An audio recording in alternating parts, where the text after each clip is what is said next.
दोस्तों, जिंदगी में कई रिश्ते ऐसे होते हैं जो सिर्फ नाम के लिए ही बंध जाते हैं, मगर उनका असली मायने हमें बहुत देर से समझ आता है। आज की कहानी है सुनीता और रमेश की, एक ऐसे रिश्ते की जिसमें बचपन से ही दूरियां थी, लेकिन इंतजार और विश्वास ने उसे मजबूत बना दिया।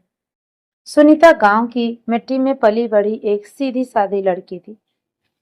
जब वह अभी गुड़ियों से खेल रही थी, तभी उसकी शादी कर दी गई। शादी के दिन उसने अपने पति को ठीक से देखा भी नहीं था।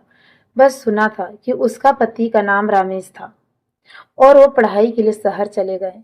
सुनीता की विदाई तो हो गई, पर पति का साथ नसीब नहीं हुआ। वो मायके और ससुराल के कामों में लगी रही, पर दिल में हमेशा एक खालीपन रहता था। सालों बीत गए। रमेश शहर में पढ़ाई पूरी करके रमेश नौकरी में लग गए। वो साल में एक दो बार ही गांव आते। सारे घर आंगन में रौनक थी, पर मेरे मन का आंगन सूना सूना था।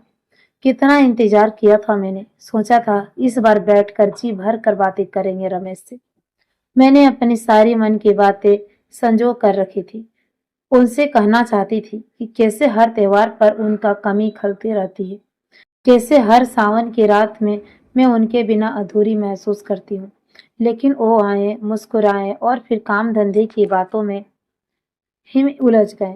मैं देखती रही, सुनती रही और चुपचाप अपने आंसू को गिराती रही।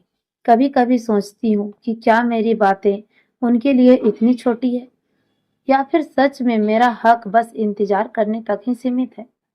जब वो जाते हैं तो दरवाजे पर खड़ी मैं बस एक ही दुआ करती हूँ कि हे भगवान, अगली बार जब भी आए तो सिर्फ शरीर से नहीं, मन से भी मेरे पास रहे, ताकि मैं भी कह सकूं कि ये रिश्ता सिर्फ कागजी नहीं है, बल्कि दिलों का है। सुनीता के मन में कसक हमेशा रह जाती थी कि हम तो बचपन से ही दूर हैं, आखिर कब वो सच में मेरे अपने बनेंगे। रात को आंगन में लेटी हुई सुनीता अक्सर आसमान की ओर देखती और सोचती, क्या हर औरतों की जिंदगी ऐसी ही होती है? शादी तो हो गई, मगर पति का साथ नहीं। कभी कभी गांव की औरतें ताना भी देती थी कि तेरा मियाँ तो बस शहर में ही बस गया, तुझे कौन पूछता है। उन तानों को सुनकर सुनीता चुपचाप अपने आंसू को पोंछती रहती। लेकिन सुनीता ने हार नहीं मानी।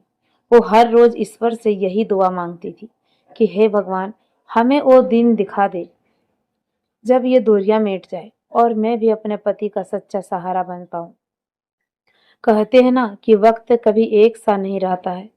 रमेश ने धीरे धीरे महसूस किया, ये पैसा और काम सब कुछ नहीं है, घर की गर्माहट और पत्नी का साथ भी असली सुख है। उन्होंने एक दिन सुनीता को शहर बुला लिया। जब सुनीता ने पहली बार अपने पति के साथ शहर के घर की दहलीज पर कदम रखा, तो उसकी आंखों में खुशी के आंसू थे। वो बोली, अब बचपन की दूरियां मिट गई भगवान, अब तो बस जीवन भर का साथ है। तो दोस्तों, इस छोटी सी कहानी से हमें सीख मिलती है कि रिश्ते दूरी से नहीं टूटते हैं, बल्कि विश्वास और इंतजार से और भी गहरे हो जाते हैं। अगर दिलों में अरमान हो, सालों की जुदाई भी एक दिन मिट ही जाती है। तो दोस्तों, अगर आप हमारे चैनल पर नए हैं तो प्लीज़ चैनल को सब्सक्राइब कर इसे अपने दोस्तों के साथ साझा जरूर कीजिएगा।